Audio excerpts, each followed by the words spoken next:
My vocation story starts at a very early age of about 4 or 5 years old with my first memories of going to Mass consistently with my family. Now, we would always sit up in the second pew on the left-hand side of my home parish of Holy Trinity in Des Moines, which may not be the most Catholic of pews in the church, but it was the best place for myself to watch and observe what was going on in the sanctuary. After a few years of observing very carefully what was going on, I went home and started to celebrate my first play masses. My parents were the faithful congregation. My brother was the sometimes hesitant altar server, and I was, of course, the priest.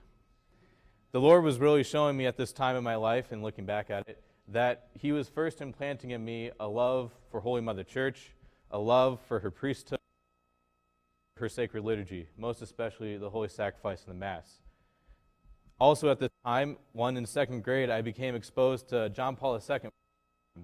While he had visited Iowa in 1979, it was really in second grade when I watched a documentary on John Paul II that I first came to know him. And I fell head over heels in love with this man who was really a model priest, really my priest here in ways. And the Lord, in looking back on this, showed me that, God willing, someday I will be a fraction of the priest that he was. Now, because I was in second grade, the way in which I outwardly presented this to other people was in response to the question, what do you want to be when you grow up? So I would answer, I want to be the Pope. Brothers, I know the errors of my ways now, but I also know how the Lord was acting through my life to really show me and inspire me through the inspiration of St. John Paul II. I continued on and became an altar server in my 4th grade year. I not only served Sunday Mass, but I was able to serve daily Mass in my home parish. I served so often that it became common to hear that Monsignor was not often seen without Mon Junior.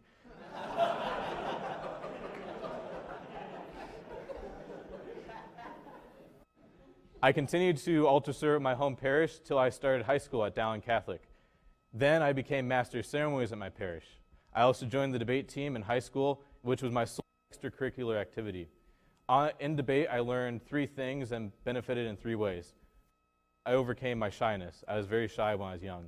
Secondly, I became a better public speaker, but most importantly is the first test of my faith. Because it was in the summers of my high school career, debate camp for 4 to 7 weeks at the University of Michigan in Ann Arbor. It was here that I had to go to Mass on Sundays, not my parents. And it was the first time I actually had to put into practice my faith. Thanks be to God that this is what happened, and it was a blessed time. At the end of my junior year was the first time I went to an ordination Mass. This moved me greatly, and I was speechless. That's what I remember most about that evening. What I remember most is Josh Verdane, a young seminarian for the Diocese of Des Moines, asking me if I had talked to Father Pins, our vocations director, about becoming a seminarian, which, if you would have asked anyone else at that time if I was going to be a seminarian and a priest, they would have said yes. And yet, I had not talked to Father Pins. So within a week of that conversation, I did talk with Father Pins and had the application to be a seminarian in my hand. This brings me to my senior year of high school, where I was blessed to have my first spiritual director, Father John Acree, a former spiritual director here at the seminary. He really served more as my first formator in preparing me to come to the seminary, helping instruct me in the practice of office, praying a daily rosary, and seeking the Lord's mercy in confession.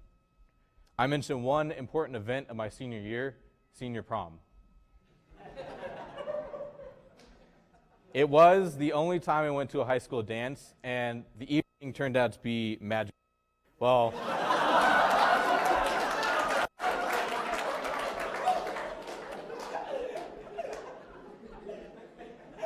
to clarify, it turned out to be